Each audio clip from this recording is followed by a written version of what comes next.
Mumtaz TV bersama menegakkan sunnah. Bismillah. Assalamualaikum warahmatullahi wabarakatuh. Innal hamdalillah nahmaduhu wa nasta'inuhu wa nastaghfiruhu wa nastahdiih wa na'udzu billahi min shururi anfusina wa sayyiati a'malina. من يهده الله فلا مضل له ومن يضلل فلا هادي له أشهد أن لا إله إلا الله وحده لا شريك له وأن محمدا عبده ورسوله قال الله عز وجل يا أيها الناس اتقوا ربكم الذي خلقكم من نفس واحدة وخلق منها زوجها وبث منهما رجالا كثيرا ونساء واتقوا الله الذي تساءلون به والأرحام إن الله كان عليكم رقيبا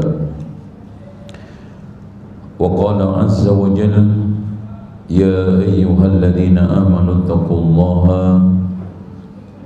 وقولوا قولا سديدا يصلح لكم أعمالكم ويغفر لكم ذنوبكم ومن يطع الله ورسوله فقد فاز فوزا عظيما فإن خير الحديث كتاب الله وخير الهدي هدي محمد صلى الله عليه وسلم وشر الأمور محدثاتها وكل محدثة بدعة وَكُلَّ بِدْعَةٍ ضَلَالَةٍ وَكُلَّ ضَلَالَةٍ فِي النَّارِ. Ibu-ibu sekalian yang hadir di Masjid Ibnu Hajar secara offline, semoga diberikan keikhlasan oleh Allah di dalam menimba ilmu, kesungguhan di dalam mencerna, mencermati dan memahami materi yang disampaikan, dan semoga doa kita di subuh tadi dikabulkan oleh Allah saat ini, yaitu Allahumma inna nas'aluka ilman nafi'ah wa rizqan thayyiban wa amalan mutaqabbala. Tidak terasa kurang lebih hampir 39 atau 38 hari lagi kita memasuki Ramadan. Selama hampir 3 tahun kita berpuasa tidak seperti biasa. Kita tidak sholat tarawih atau sholat tarawih dengan pembatasan jarak. Kita tidak bisa beriktikaf 10 hari di masjid dengan mengikuti kajian, mengkhatamkan Al-Quran, dan mengikuti qiyamul lail semalam suntuk. InsyaAllah hari atau Ramadan ini kita akan bisa, dan semoga bisa, dan semoga umur kita disampaikan oleh Allah sampai akhir Ramadan dan tahun-tahun berikutnya. Amin ya Rabbal Alamin.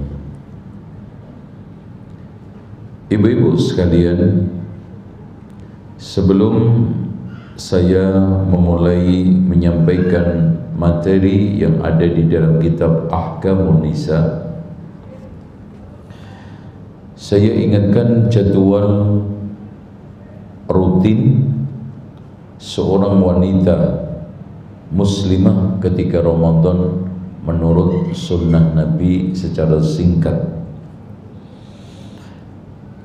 Dianjurkan pertama-tama bangun jam 2 supaya bisa qiyamul lail.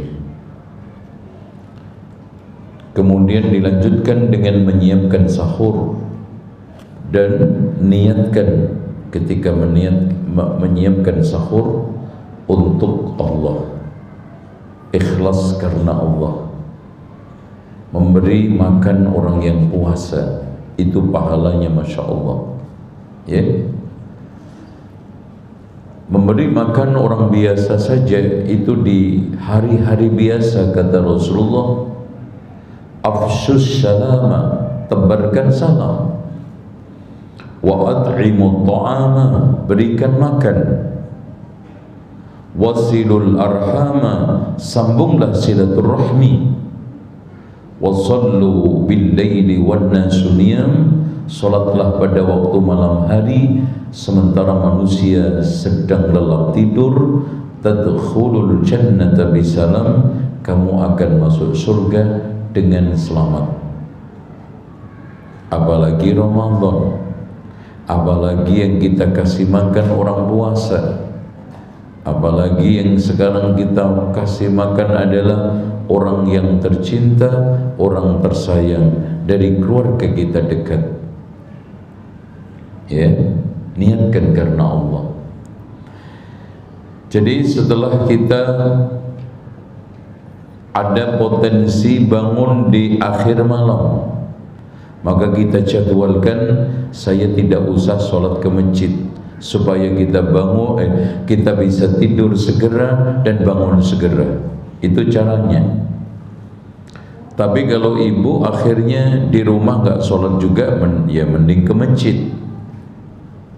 Makanya Imam Asy-Syafi'i membolehkan orang sholat tarawih di rumah dengan syarat tidak khawatir tertimpa kemalasan, ya, malas. Kedua, ingin membaca surat-surat panjang. Ketiga, bisa bangun di akhir malam, ya, terutama ketika Allah turun ke langit dunia.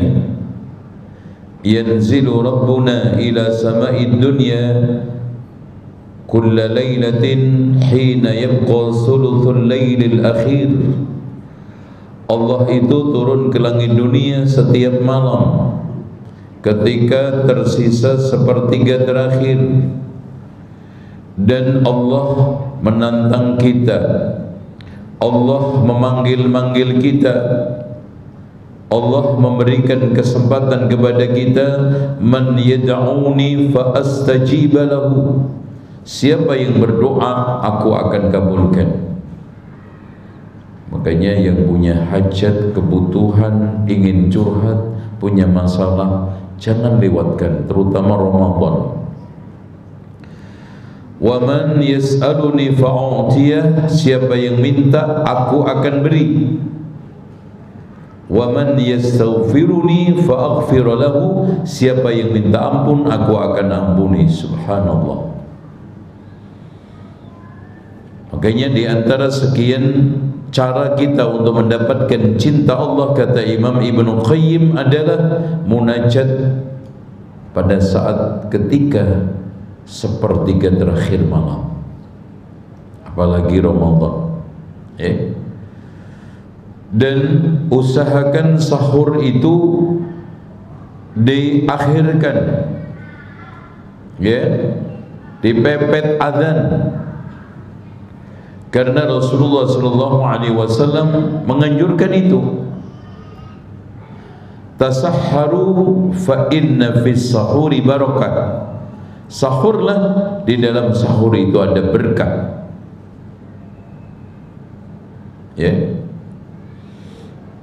Dan umat Islam ini terus menerus ada di kebaikan selagi menyegerakan buka, mengakhirkan sahur. Allahu Akbar. Malah Rasulullah mengatakan, idza sami'a ahadukum an-nida wal ina'u fi yadihi fala yad'u hatta yaqdiya hajatahu min. Barang siapa di antara kalian mendengarkan azan, di tangannya masih ada wadah makan atau minum, hendaknya dihabiskan sampai selesai. Masya Allah, ya. Tapi jangan ngambil lagi ya, diselesaikan. Umpamanya tinggal segini, Allah, lanjutin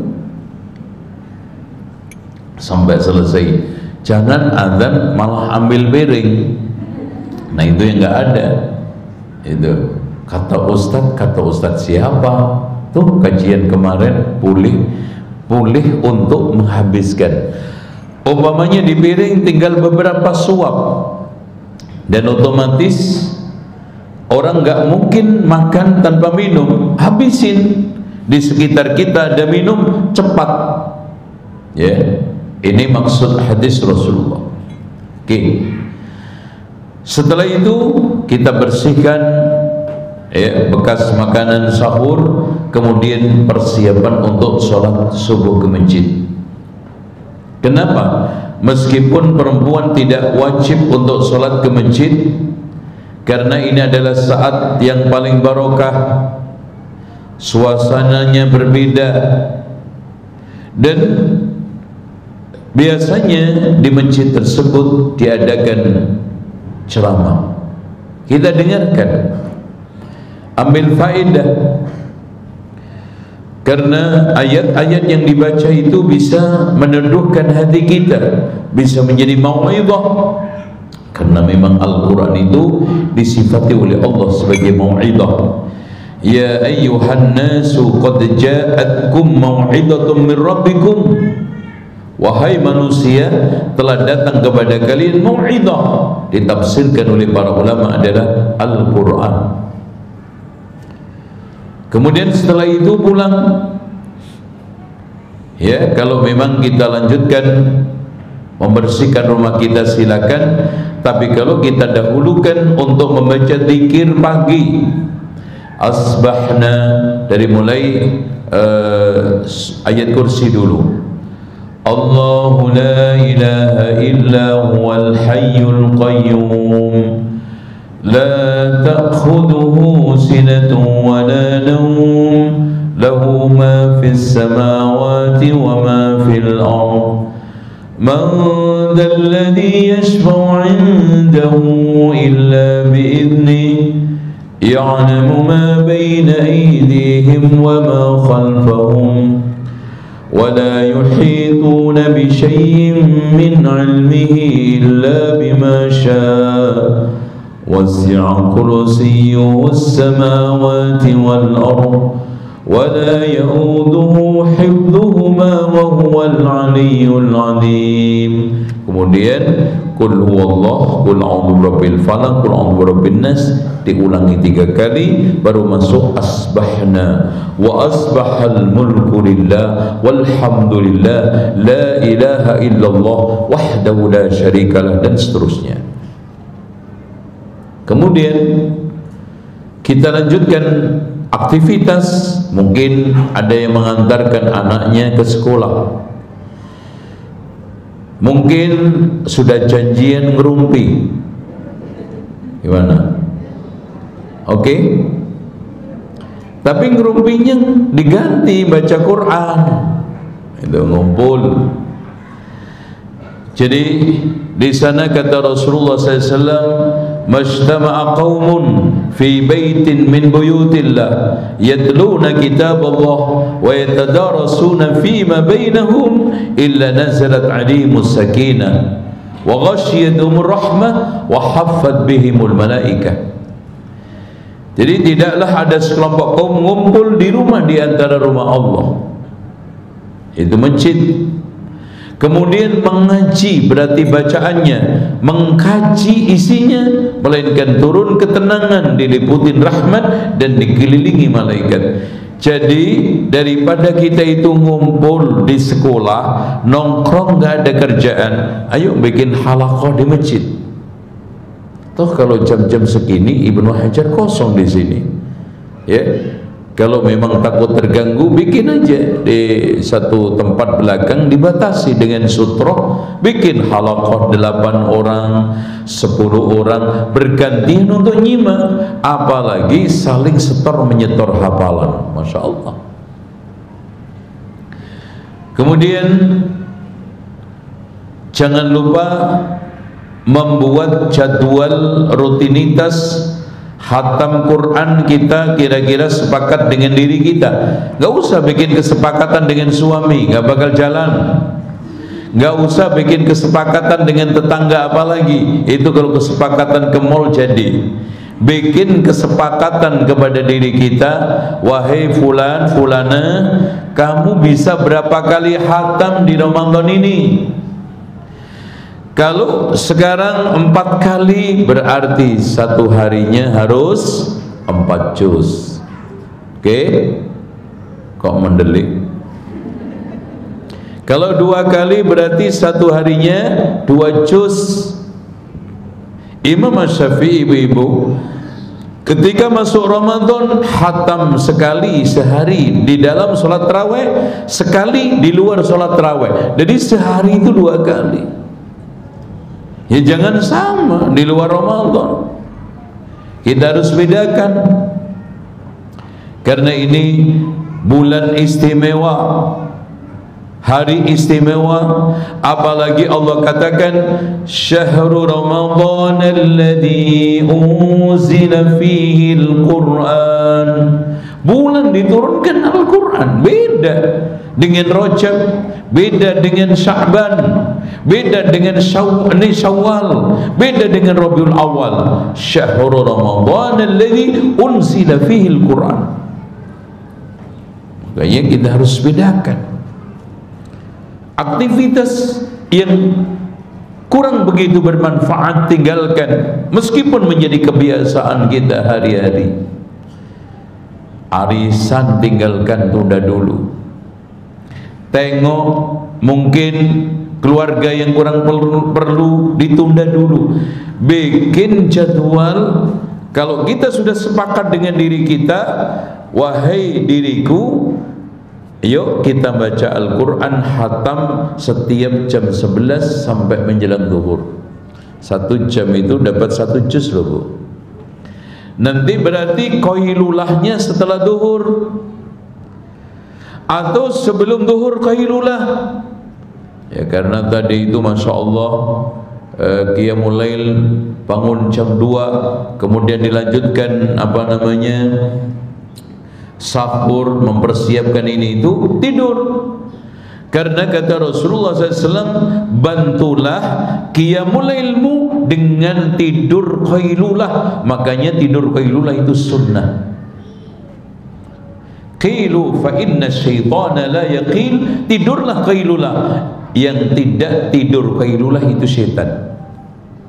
Dan bisa dilakukan setelah zuhur. Oke? Nah, nanti kita bikin jadwal tambahan ba'da asar. Jadi usahakan sholat tepat waktu meskipun tidak ke masjid. Ya zuhur, kalau subuh tadi diawali dengan sholat 2 rakaat fajar.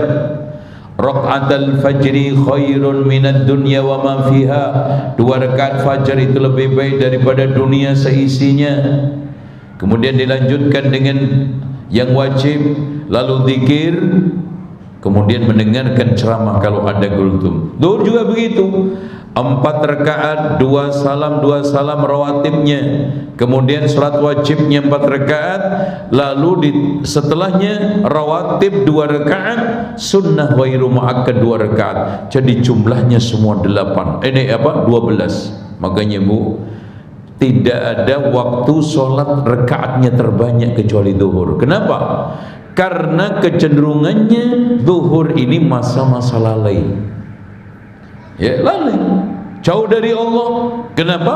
Kesibukan kerja, ketemu dengan manusia, rapat, masalah-masalah bisnis, masalah-masalah kantor. Makanya untuk zuhur agak sedikit diperpadat supaya kita tidak keterlaluan lupanya, lalainya. Itu yang sekarang kerja. Nah ini kerja, yang kerja juga begitu. Alhamdulillah kalau sudah punya download Al-Quran, kalau enggak menjelang Ramadan di download ya. Kemudian sambil kita ke kantor baca Quran, ada kesempatan kosong kita baca Quran, pulang dari kantor kita baca Quran. Karena memang syahrul Ramadan alladzi unzila fil Quran. Apalagi pahala membaca Al-Quran itu dilipat gandakan di bulan yang dilipat gandakan, Masya Allah, berlipat-lipat.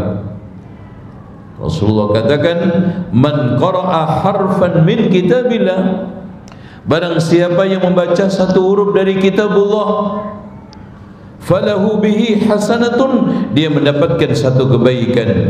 Fal hasanatu bi asyri amsalha, satu kebaikan dilipatkan 10 kali. Masya Allah.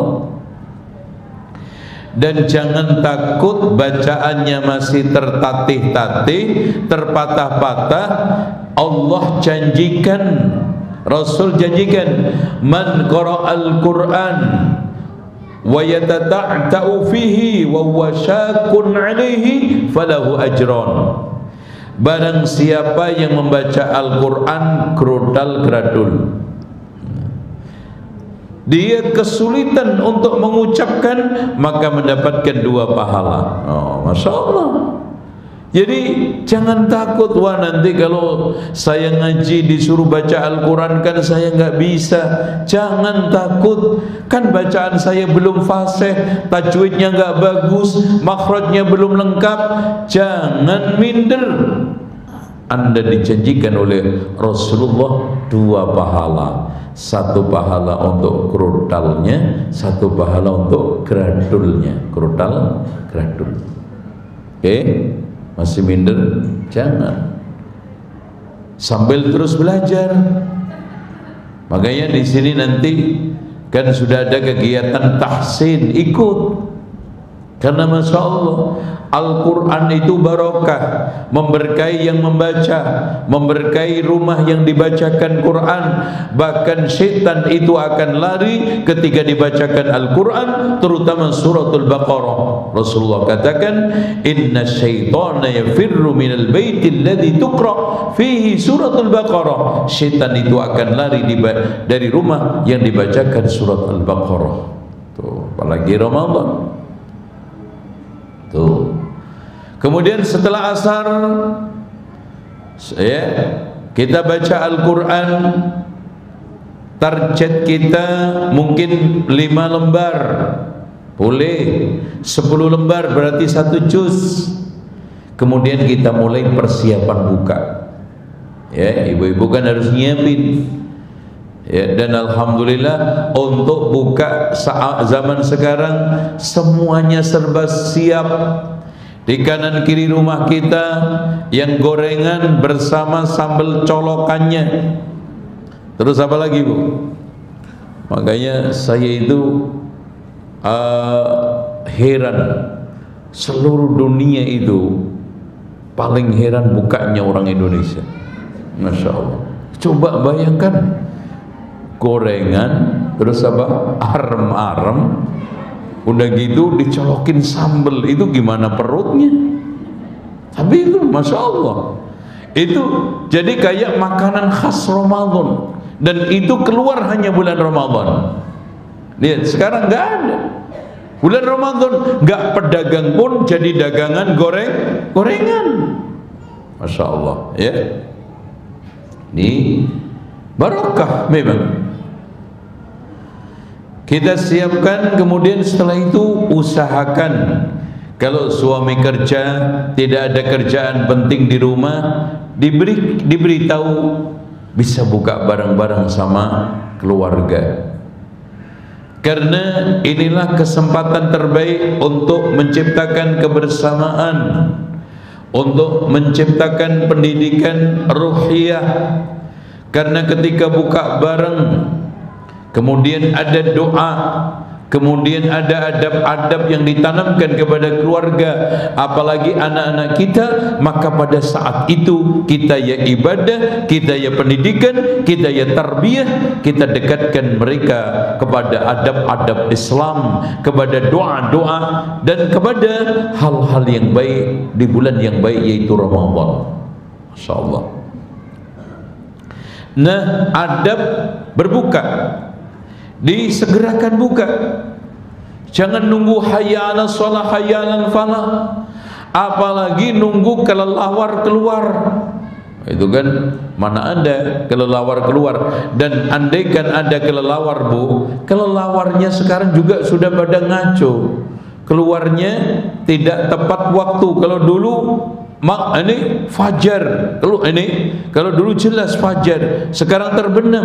Sekarang belum terbenam pun masih terang. Akhirnya apa? Keluarnya kelelawar terlambat. Kenapa? Ada sinar listrik, ada lampu, ada macam-macam, sehingga yang penting matahari terbenam, kita langsung makan, gak usah nunggu adzan. Karena adzan itu kadang-kadang tidak bisa jadi ukuran. Sudah terbenam berlalu 5 menit, 10 menit baru adzan. Kenapa? Karena muadzinnya buka duluan. Kasihan kita yang nunggu. Enaknya muadzin, gak enak di kita dong. Itu pokoknya terbenam langsung buka. Karena Rasulullah katakan, la tazalu ummati bi khairin ma'ajjalul fitrah. Umatku selalu dalam keadaan baik selagi menyegerakan buka puasa. Dan usahakan buka dengan buah. Jangan bilang yang manis-manis. Hadis siapa itu? Bukalah dengan yang manis-manis, gula, teh kasih gula, kurang sehat. Apalagi yang sudah umur-umur 50 ke atas itu sudah tidak, tolong dihindarkan 5 makanan. Wabil khusus yang sudah mulai mekar badannya. 1, ragi-ragian, termasuk seluruh bentuk pengembang. Wah, nggak boleh makan roti dong. Nggak bisa antrian di Holland Bakery. Ini kan kemarin Masya Allah antrinya kayak mau nyium Hajar Aswad kan gitu, karena ada diskon besar-besaran. Kedua, ketan, karena ketan ini menghambat penyembuhan apapun, apalagi sedang berobat. Ketiga, air kelapa, karena itu memperparah pengeroposan tulang, ya. Dan kakunya urat-urat syaraf kita. 4, gula-gulaan. 5, tepung-tepungan. Hindari 5 ini, minimal dikurangi sehat. Waduh, nggak bisa makan gorengan dong, padahal itu mantep-mantepnya, ya. Ya memang itu fakta, ya.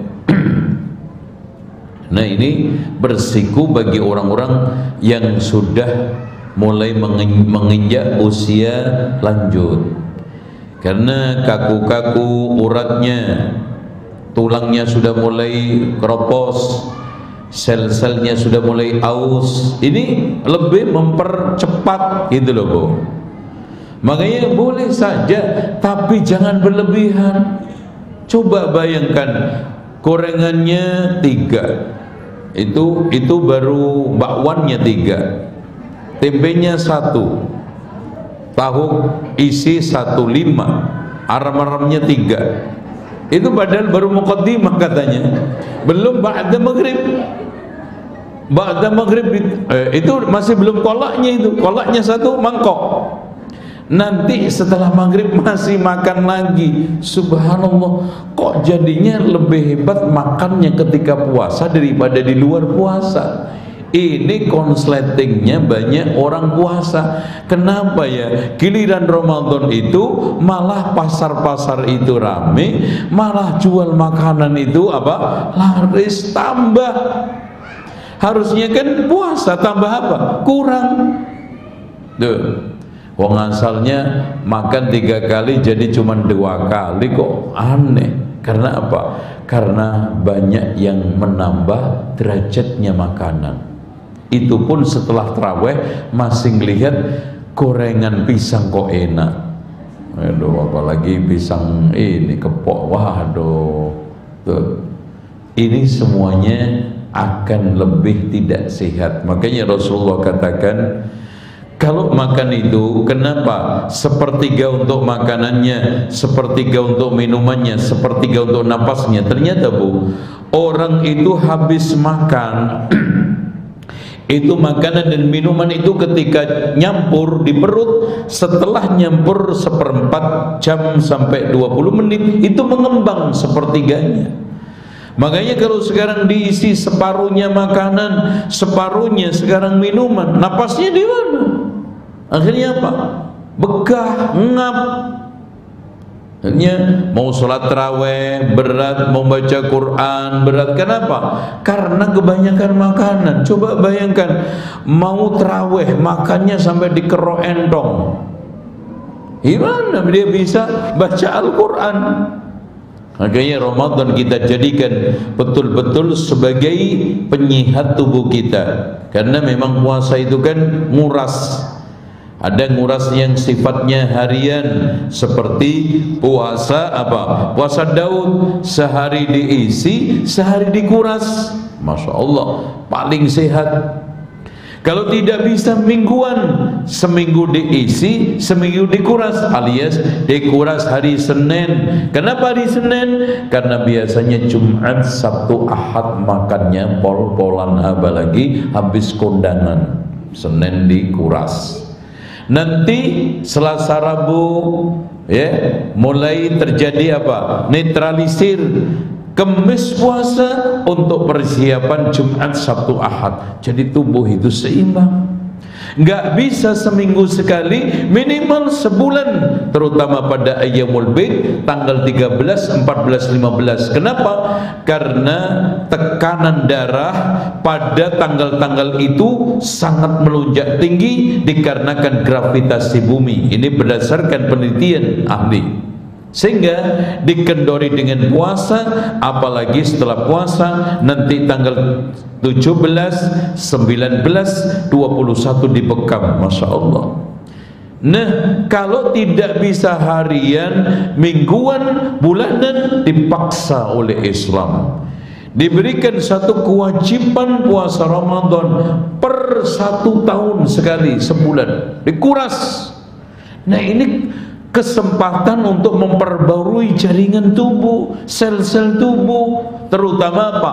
Terutama usus, lambung, dan juga lidah. Pak, ini indera kita, sehingga pada saat orang berpuasa maka terjadi pemulihan sel-sel yang ada di lidah kita, ada di perasa, dan akhirnya kita keluar Ramadan sehat. Disitulah dikatakan oleh Rasulullah, lis-shaimi farhatan.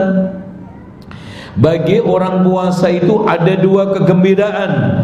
Farhatun inda fitrihi, gembira ketika dia buka.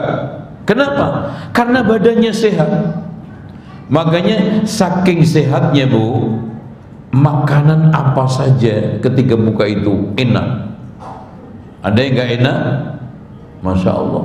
Kurma yang mungkin onta aja gak mau jadi enak, lezat. Masya Allah.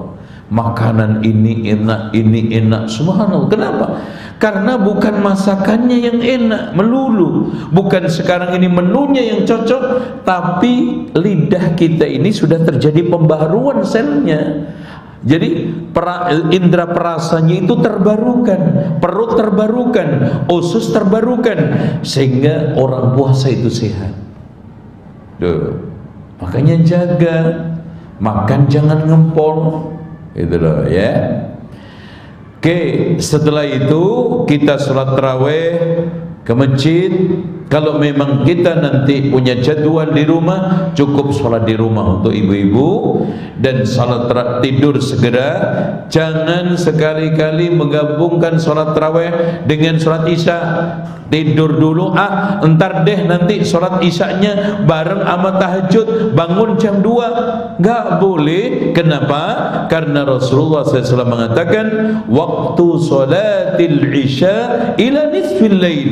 Waktu sholat isya itu yang ikhtiar, yang baik, yang bagus sampai pertengahan malam. Nggak boleh kita sholatin setelahnya kecuali darurat. Darurat itu kayak apa? Uzur itu kayak apa? Umpamanya kita ketiduran, bangun-bangun jam 2, oke, boleh kita langsung sholat. Mungkin kita dalam keadaan safar, mau sholat di kendaraan tidak memungkinkan karena pakaian kita kotor. Nanti ternyata nyampe ke tempat istirahat, keluar waktunya. Karena kalau di kendaraan susah, gendong anak dan yang lainnya tidak ada tempat, boleh. Tapi dalam keadaan normal, waktul ikhtiar, waktu terpilih untuk sholat isya, dan itu yang paling afdal ila nisfil lail. Jadi sholat segera isya, kemudian setelah itu ditutup dengan apa? Rawatib 2 rakaat, habis itu kita tidur, nanti bangun. Apalagi selama 1 tahun, bulan-bulan di luar Ramadan sudah bisa tahajud dan biasa bangun jam segitu, insya Allah anak yakin bisa bangun.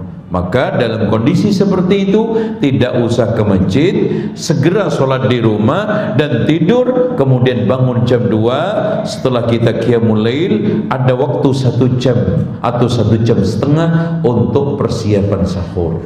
Apalagi ini sahurnya nanti agak mundur, jadi punya waktu banyak.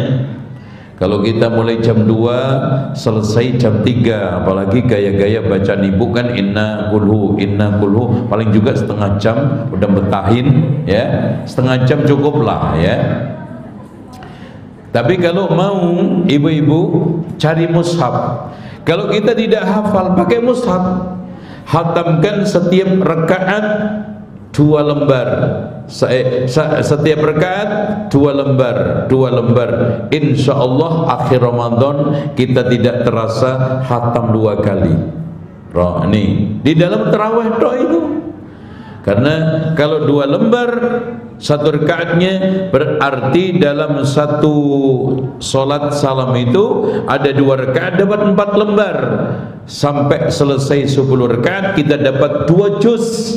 Kita tutup dengan witir, 3 rakaat boleh, 1 rakaat boleh. Kan indah, masya Allah, nggak berasa. Kalau memang kita ingin menghatamkan di dalam tarawih, caranya kita pakai mushaf, dan ini dibolehkan dan dilakukan oleh beberapa sahabat, di antaranya Aisyah, dan dilakukan oleh salafun salih. Dengan demikian Imam Abu Hanifah dan ulama-ulama yang lainnya tidak mengapa seorang yang tidak hafal qiyamul lail membaca Al-Qur'an atau membaca lewat mushaf. Tapi untuk sholat-sholat fardu perlu enggak? Boleh enggak? Tidak boleh.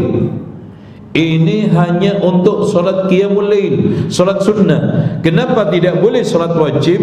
Karena sholat wajib apalagi dia menjadi imam, bangunannya adalah ringan. Hanya Rasulullah katakan, idza shalla ahadukum lin-nasi falyukhaffif. Jika di antara kalian sholat untuk orang lain berjamaah jadi imam, maka hendaknya diperingan.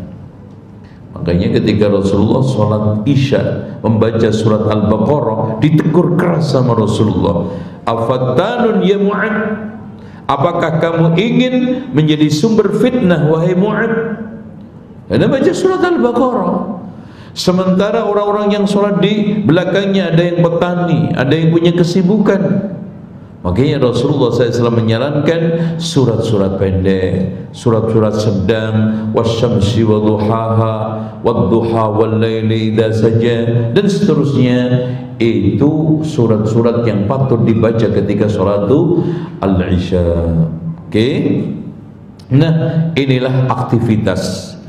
Nah, amalan-amalan terbaik yang sangat dianjurkan untuk dilakukan wanita wabil khusus di bulan Ramadan. Yang pertama, diusahakan sholat tepat waktunya yang disertai dengan rawatib. Terus kemudian menjaga puasanya untuk tidak batal puasanya dan tidak batal pahalanya dengan ghibah namimah. Dihentikan. Kalau bisa nanti sudah tidak ada ngerumpi ketika Ramadan dan setelah Ramadan. Tidak ada ghibah lagi ketika Ramadan dan setelah Ramadan. Tuh. Kemudian yang ketiga, mengikuti kajian-kajian Ramadan. ya, terutama di terdekat, tanpa harus meninggalkan kewajiban-kewajiban rumah tangga. Kemudian yang keempat, punya target khataman Al-Quran secara khusus, dan itu satu dengan yang lainnya tidak bisa dibandingkan. Yang keempat, yang kelima, memberikan makan buka puasa di masjid yang terdekat, meski hanya satu porsi, meski hanya beberapa porsi. Jadi ibu sekarang ini jangan membayangkan bagaimana saya bisa memberi buka semasjid, nggak usah, apalagi sekampung, sebisanya. Karena Rasulullah menjanjikan, man fattara sha'iman falahu ajru as-sha'im ghaira alla yanqus min ujurihi syai'a. Siapa yang memberikan buka puasa orang yang berpuasa, maka dia akan mendapatkan pahala seperti yang didapat orang yang berpuasa tersebut, tapi itu tidak mengurangi pahala dia, tidak. Allah yang memberikan dengan kemurahannya. Masya Allah. Apalagi di masjid, di samping masjid kita ada mereka-mereka yang ngumpul, ya, entah itu TPA, entah ada kajian, siapkan beberapa bungkus untuk mereka, ya, siapkan satu kotak kurma, ya, sisihkan untuk mereka agar mereka bisa berbuka dengan baik. Kemudian amalan terbaik yang dilakukan seorang wanita muslimah pada waktu Ramadan sangat dianjurkan adalah sedekah. Bayangkan ibu-ibu sekalian, ketika Rasulullah menyatakan bahwa penghuni terbanyak neraka adalah perempuan, Rasulullah perintahkan untuk memperbanyak sedekah, apalagi di bulan Ramadan. Itu ya. Kemudian amalan yang juga sangat dianjurkan, mengikuti suaminya iktikaf di masjid. Karena Rasulullah SAW iktikaf, tidak pernah meninggalkan iktikaf selama 10 akhir Ramadan. Bahkan pernah istri-istrinya ikut, namun Rasulullah SAW perintahkan untuk merobohkan tendanya, karena bukan ingin iktikaf, bukan ingin menghatamkan Al-Quran di masjid, tapi rebutan pengen dekat, paling dekat tendanya dengan Rasulullah. Akhirnya apa? Rasulullah perintahkan untuk merobohkan. Udah, roboh ini kalau begini itu ya. Tapi sebetulnya Rasulullah bukan melarang wanita iktikaf. Rasulullah tidak melarang dia istri-istrinya iktikaf, tetapi tujuannya tidak lurus. Makanya akhirnya Rasulullah SAW mengqadha iktikaf pada waktu bulan Syawal. Amalan-amalan yang yang sangat dianjurkan buat wanita ketika Ramadan adalah, ya, bersama ibu-ibu di komplek muslimah otomatis ikut serta menyiapkan buka. Kadang-kadang buka itu disiapkan untuk sekuritinya, apalagi Masya Allah ada panitia ibu-ibu menyiapkan buka di masjid, ya, untuk orang-orang di masjid ikut serta, karena ini amal utama. Bersosial iya, ketemu tetangga iya, tapi ibadah juga iya. Masya Allah, ya, di sini pahalanya berlipat-lipat. Jarang-jarang kita bisa ketemu dengan tetangga, jarang-jarang kita itu bisa bersosial dengan tetangga, jarang-jarang kita bisa menemukan Ramadan yang seperti ini. Manfaatkan kalau memang ada di komplek tersebut. Kemudian ikutkan putra-putri kita untuk sanlat, pesantren kilat, atau mungkin istilahnya apa ya, terserah, intinya diikutkan, karena di sana ada kegiatan yang positif untuk anak-anak kita, terarah untuk anak-anak kita, dan plus memberikan kegiatan bermakna pada waktu bulan Ramadan. ada kaitannya dengan Quran, ada kaitannya dengan perilaku, ada kaitannya dengan pengetahuan, ada kaitannya dengan keterampilan, semuanya ada. Inovasi, kreasi, apalagi pesantren kilat yang diadakan di HBS, di sana dikomposisikan dengan berbagai macam kegiatan yang menyenangkan sehingga tidak membuat anak itu bosan. Plus melatih anak, barangkali nanti dia itu masuk pesantren. SD sudah dilatih, barangkali selama ini masuk SMP pondok gagal, dilatih ikut sanlat pesantren kilat, barangkali nanti ketika SMA dia bisa masuk pesantren.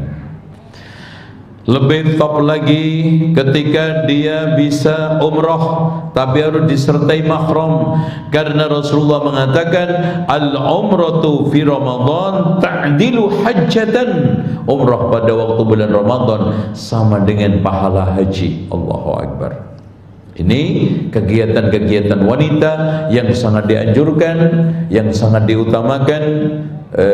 Tapi tolong diperhatikan, di sana ada kegiatan wajib yang juga harus diperhatikan ya, dari mulai puasanya itu sendiri jangan sampai batal, kemudian sholatnya jangan sampai ditunda-tunda ya, zakat fitrahnya juga begitu. Perhatikan jangan melakukan kemungkaran pada waktu bulan Ramadan ya, lisan kita ghibah, dusta, atau mungkin jalan-jalan kita, mata kita terkotori dengan maksiat atau yang lainnya. Apalagi Ramadan selama sepanjang siang, sepanjang malam dihabiskan untuk menikmati musik dengan ganti-ganti nada, dengan ganti-ganti penyanyi, dengan ganti-ganti gaya, tapi semuanya meskipun dikatakan musik religi tetapi menjurus kepada ilha, melalaikan. Cari kesibukan yang dianjurkan oleh Allah dan Rasulnya, kegiatan-kegiatan positif, kegiatan-kegiatan bermakna ya. Mudah-mudahan Ramadan kita tahun ini makin pahala berlipat ganda dan makin barokah dan makin menyatukan ya, rohani kita, batin kita, hati kita lebih dekat kepada Allah Subhanahu wa taala. Demikian insyaallah cukup, dan ada beberapa hal mungkin hukum ya di sini ana sampaikan. Satu, niat puasa Ramadan itu harus dilakukan pada waktu malam hari. Apakah cukup niat dari awal atau setiap malam itu niat? Ini ada ikhtilaf di antara para ulama. Yang benar cukup niat di awal. Tiap malam itu hanya untuk memperbarui. Andaikan ibu belum sempat niat, ketiduran, sah insyaallah. Yang penting di awal Ramadan itu sudah niat. Wanita yang sudah suci dari haid nifas, umpamanya sucinya zuhur, atau musafir sudah buka puasa datang sampai Jakarta asar, apakah perlu melanjutkan puasa? Apakah perlu mengqadha puasanya? Ibu-ibu yang suci umpamanya zuhur jam 2, Masya Allah, dari mulai malam haid, pagi haid, ternyata jam 2 suci, mandi, sholat. Apakah dia harus menahan untuk tidak makan minum? Apakah dia harus berpuasa, melanjutkan puasanya? Menurut pendapat yang sahih tidak. Ya, kenapa? Karena orang ini tidak menemukan puasa hari itu secara utuh. Ya.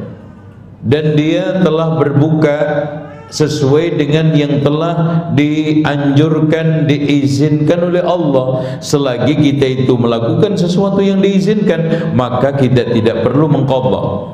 Jadi seorang musafir yang buka puasa datang dari Bandung umpamanya, nyampe Jakarta asar, otomatis gak puasa kan? Boleh gak makan? Boleh, tapi jangan pamer ya. dipamerin anak istrinya, dipamerin tetangganya, makan bakso di depan rumah, ngopi di depan rumah, ya. Akhirnya apa? Tetangganya kanan kiri ngiler, nggak boleh. Dan dia tidak perlu mengqadha puasa hari itu tadi.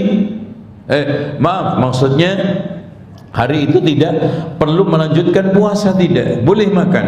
Tapi nanti ketika sudah di luar Ramadan, dia harus mengqadhanya hari di mana dia itu berbuka tadi.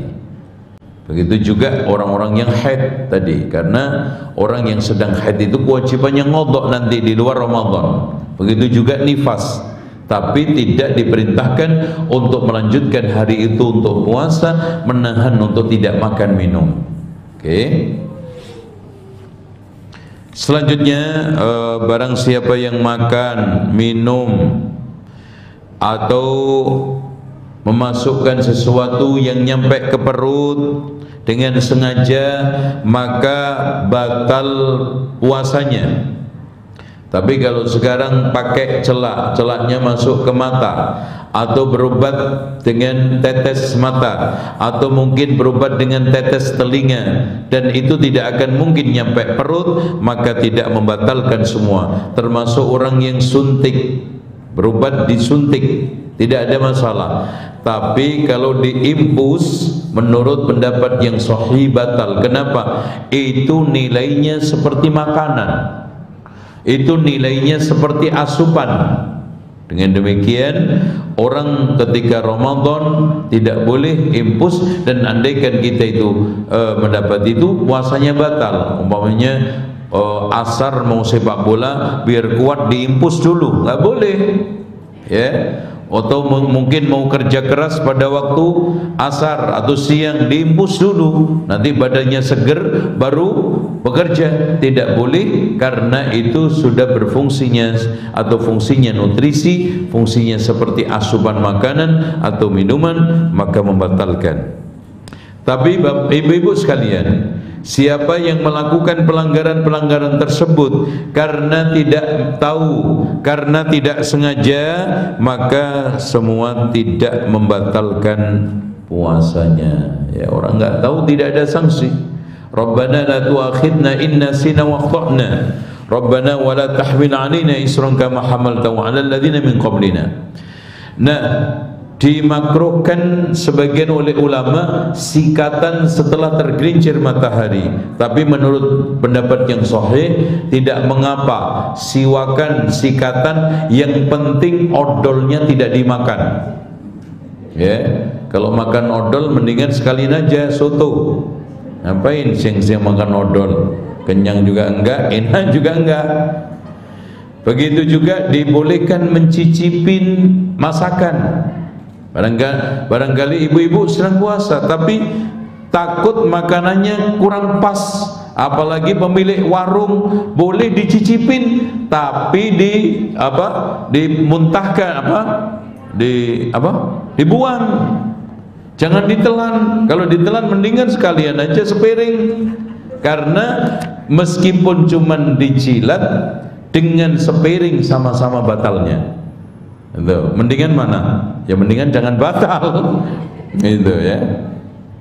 Nah, barang siapa yang mencium istrinya atau suaminya kemudian keluar maninya, maka menurut pendapat ulama batal puasanya.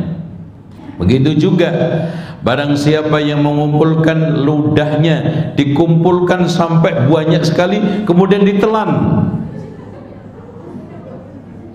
Ini ada aja kurang kerjaan ya.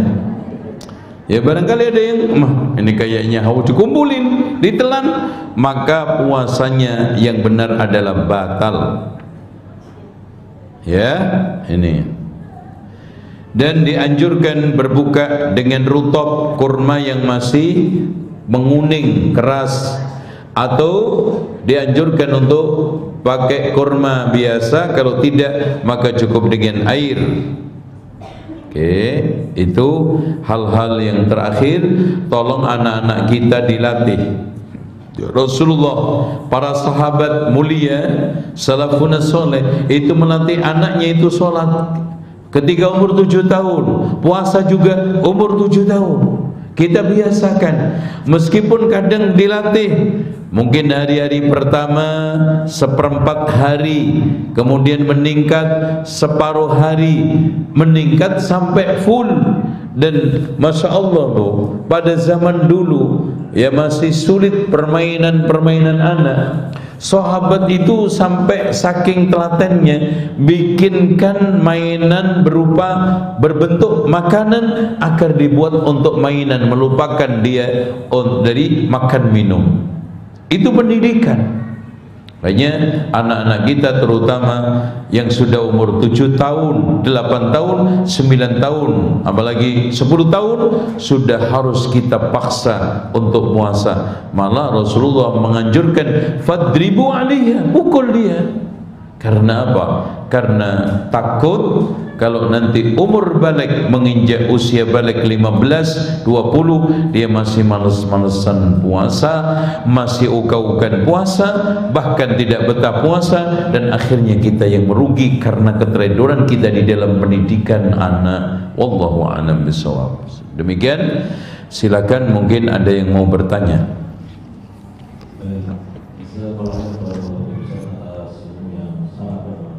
Bagi pemirsa ZA Official dan TV-TV Sunnah yang lainnya, dan juga jamaah yang ingin bertanya atau mengirimkan pesan singkat, silahkan ke 0811 8033 389 0811 8033 389. Kami sampaikan sekali lagi bahwa kami memiliki program dakwah sunnah peradaban Nusantara.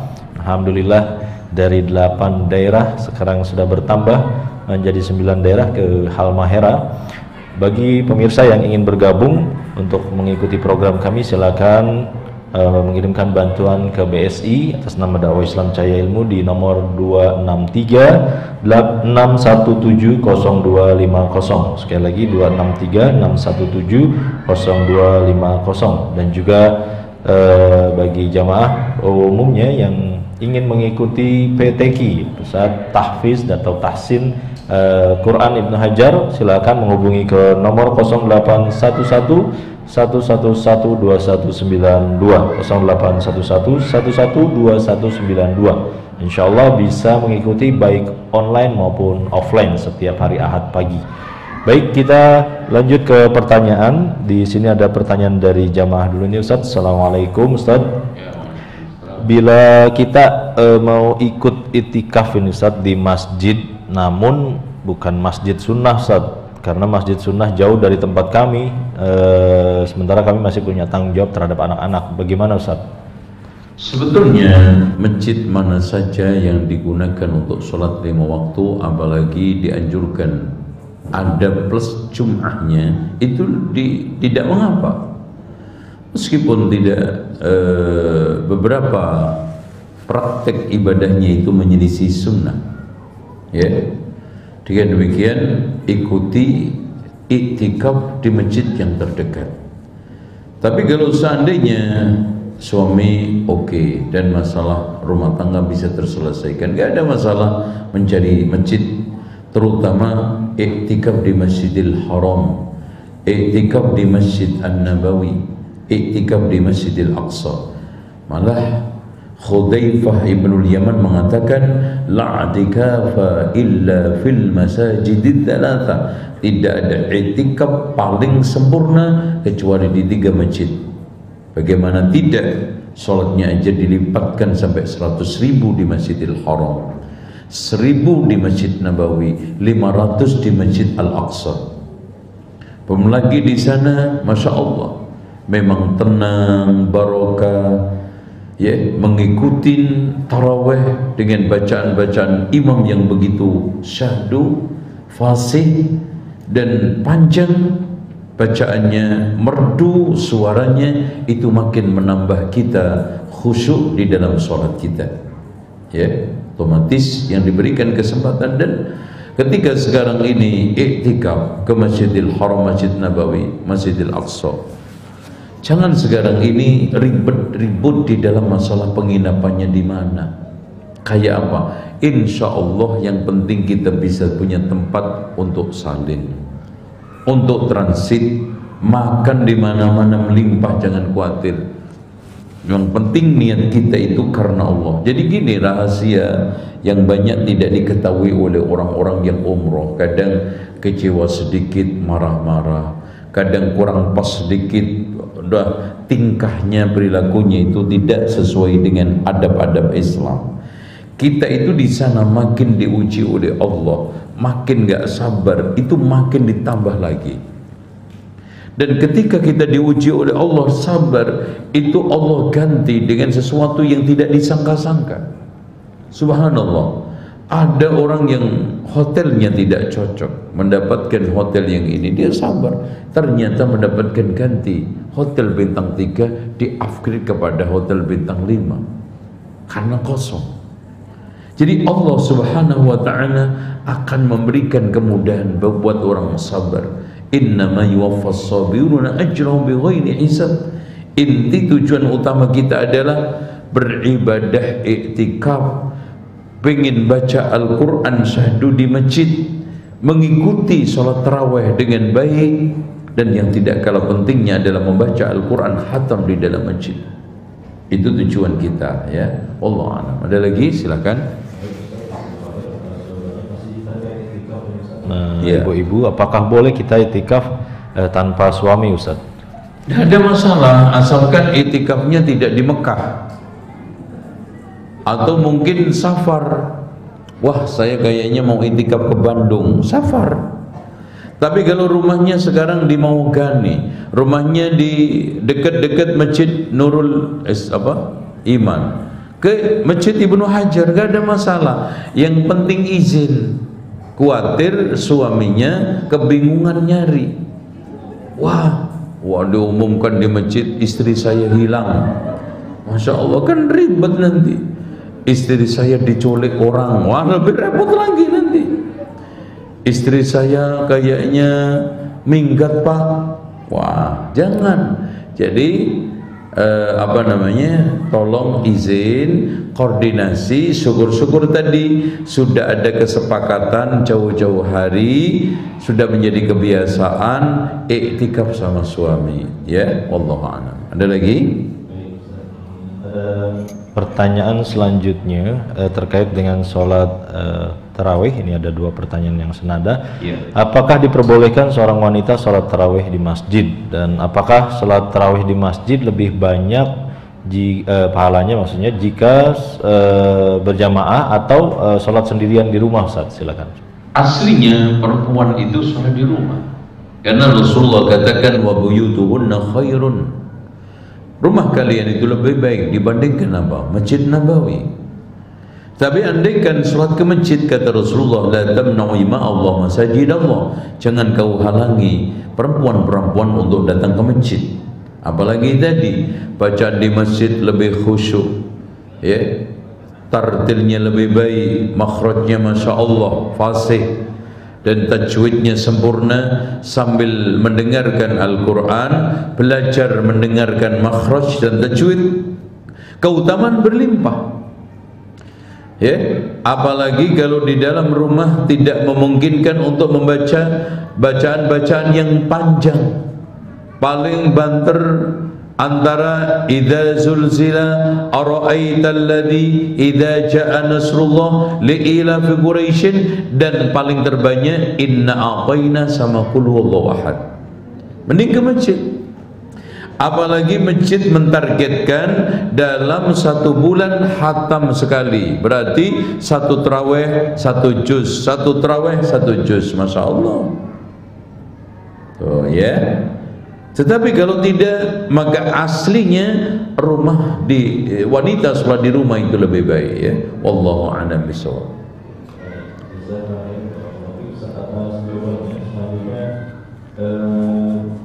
Bagaimana sikap kita, Ustaz, yang mempunyai hutang puasa namun lupa jumlahnya, Ustaz, puasa Ramadan? Silakan, Ustaz.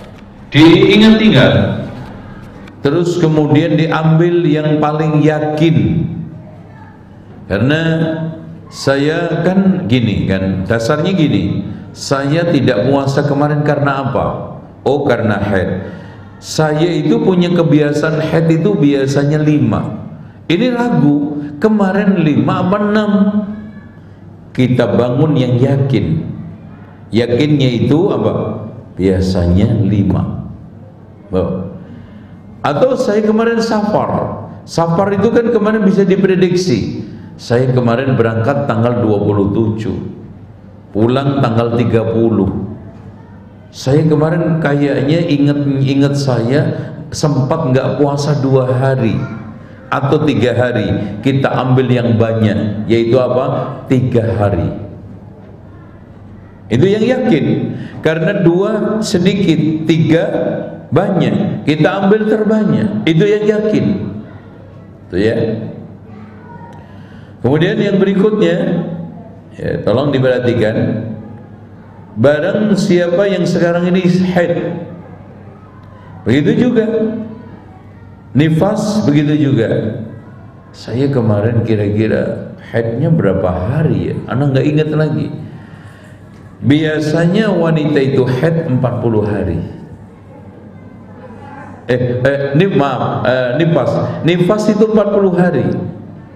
Saya ragu 38 apa 40. Ambil yang banyak, yaitu rata-rata wanita itu nifas 40 hari, itu yakinnya rata-rata. Terus kemudian yang terbanyak. Kenapa kita ambil yang terbanyak? Jangan-jangan nanti benar 40. Kalau kita puasai tinggal 9 kurang. Tapi kalau sekarang kita puasai 40, andaikan 38, maka lebihnya kita anggap sunnah. Ihtiyaton, hati-hati, seperti itu. Ya, Allahu a'lam. Ada lagi? Jazakallahu khair atas jawabannya. Ini ada pertanyaan terkait dengan menggabungkan niat sholat, 2 sholat, sholat sunnah wudhu dan sholat rawatib qobliyah. Bagaimana Ustaz? Tolong diperhatikan, asal daripada ibadah itu satu ibadah, satu niat. Kecuali di sana ada beberapa ibadah yang bukan karena 2 niat, tetapi satu dengan yang lainnya saling mencukupkan. Contoh, ada orang di dalam hari raya, hari rayanya pas Jumat, pas hari raya, pas malam itu juga berhubungan suami istri. Mandinya 3 kali. Mandi untuk junub sekali, mandi hari Jumat sekali, mandi hari raya sekali. Begitu. Nggak jadi sholat nanti karena masuk angin. Ya nggak jadi sholat. Aduh mbak, maafin mbak, anak nggak bisa sholat mbak, kedinginan. Kenapa? Mandi 3 kali. Makanya belajar. Orang bodoh itu susah nyusahin. Ya, makanya pernah ada seorang yang tayamum itu gulung-gulung, susah kan? Padahal tinggal nepuk ke muka sekali, ke tangan sekali. Nah, karena ilmu jadi mudah, makanya belajar. Ini juga begitu. Harusnya cukup yang besar, yaitu apa? Junub. Yang kecil kena. Jumat kecil maksudnya sunnah, hari raya sunnah. Dan yang gede, yang wajib, yaitu junub, otomatis yang sunnah ketutup dengan yang wajib. Gitu. Contoh sekarang kita masuk ke masjid kan dianjurkan tahiyatul masjid. Tapi kita sekarang kan sudah masuk, sudah qamat. Apakah sholat tahiyatul masjid atau langsung masuk? Langsung masuk. Sholat wajib itu bisa menutup tahiyatul masjid, sholat yang wajib ini, dan seterusnya. Begitu juga sholat ini apa namanya, Jumat. Wanita tidak wajib sholat Jumat. Tapi kalau seandainya dia itu sholat ke masjid, apakah dia dianjurkan sholat Jumat? Iya, duhur iya. Cukup salah satunya, karena Jumat ini wajib bisa menutup yang lainnya. Itu hal-hal yang kita bisa kiaskan. Begitu juga mungkin, nah ini rakaat al-fajri, tolong diperhatikan. Di dalam sholat sunnah fajar bu, la sholata ba'dal fajri illa rak'atain. Tidak boleh sholat sunnah setelah terbit fajar kecuali 2 rakaat. Makanya nggak boleh sholat 2 rakaat wudu, kemudian 2 rakaat tahiyatul masjid, 2 rakaat sholat fajar, tidak. Kemudian caranya gimana? Ya sholat fajar itu sudah nutup semuanya. Dan kalau nanti kita itu masuk masjid sholat wudu dulu, nanti setelah itu nggak boleh sholat tahiyatul masjid. Kenapa? Karena sudah duduk berkali-kali lagi. Bagaimana melakukan sholat tahiyatul masjid? Kalau kita dahulukan sholat tahiyatul masjid dulu, ini juga kurang sempurna, karena sholat sunnah wudu itu harus langsung setelah wudu, berdasarkan praktek yang telah dijelaskan oleh Bilal. Dan tadi kita terbentur tidak boleh sholat setelah terbit fajar yang sunnah kecuali 2 rakaat saja. Kenapa, Bu? Karena memang aslinya subuh itu dibangun di atas ringan. Makanya lihat, zuhur 4 rakaat, asar 4 rakaat, maghrib 3, isya 4. Tapi kenapa subuh 2? Agar supaya subuh itu tidak memberatkan. Kenapa? Karena biasanya orang itu habis bangun males, apalagi tadi tahajud capek. Makanya di sini diringankan, hikmahnya oleh Allah diringankan. Sholat sunnah cukup 2 saja, sholat wajibnya pun cukup 2. Ini keindahan Islam. Wallahu a'lam bishawab. Ada lagi? Mungkin tinggal satu aja. Baik Ustaz, ada pertanyaan, bagaimana hukumnya wanita tanpa suami atau janda melaksanakan sholat taraweh di masjid dan juga iktikaf bersama anaknya yang 10 tahun untuk mengajarkan sholat taraweh dan iktikaf sekalian. Silakan Ustaz.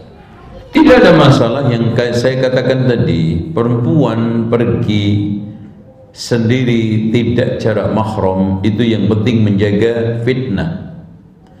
Ya, yang dianjurkan untuk mahram itu la tusafirul mar'atu masafata qasrin illa wa ma'hadi mahramin. Tidaklah seorang perempuan dibolehkan safar jarak qasar melainkan harus disertai mahram.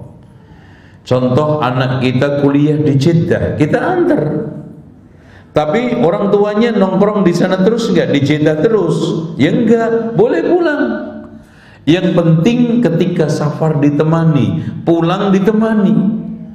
Makanya nanti karena IHBS ini ada peluang untuk bisa masuk anak-anak perempuannya di Arab Saudi, bisa di Thayyibah, bisa di King Abdul Aziz, bisa dimanapun boleh. Tapi perginya diantar, pulangnya dijemput, dan insya Allah nggak rugi, karena itu demi Allah, demi keselamatan dan kebaikan putri kita. Putri kita kan sudah dapat tiket tuh dari universitasnya, tinggal tiket untuk bapaknya sambil umroh, kan enak itu ya. Insya Allah seperti itu. Dan kita sudah mulai buka tahun ini. Jadi lulusan-lulusan terbaik IHBS putra-putri kita usahakan daftarkan ke Timur Tengah. Dan bisa umum dan tidak harus agama. Ada jurusan teknik sipil, ada kimia, ada fisika, dan ada juga yang diniyah, insya Allah. Saya kira itu. Heron barakallahu fiik atas jawaban dan ilmunya. Dan pemirsa, kita sampai di penghujung acara. Kita berikan waktu kepada Ustadz kita untuk closing statement pada kajian pagi hari ini. Silakan Ustadz. Terima kasih ibu-ibu sekalian dan juga para pemirsa yang mengikuti kajian ini dari jam 9:15 sampai sekarang. Mudah-mudahan apa yang saya ajarkan menjadi ilmu yang bermanfaat, dan Allah senantiasa mengajarkan kepada kita ilmu-ilmu yang bermanfaat. Semoga pertemuan kita ini pertemuan yang dirahmati Allah, dan perpisahan kita perpisahan yang dijauhkan oleh Allah dari keruh hati dan juga pikiran dan juga perpecahan.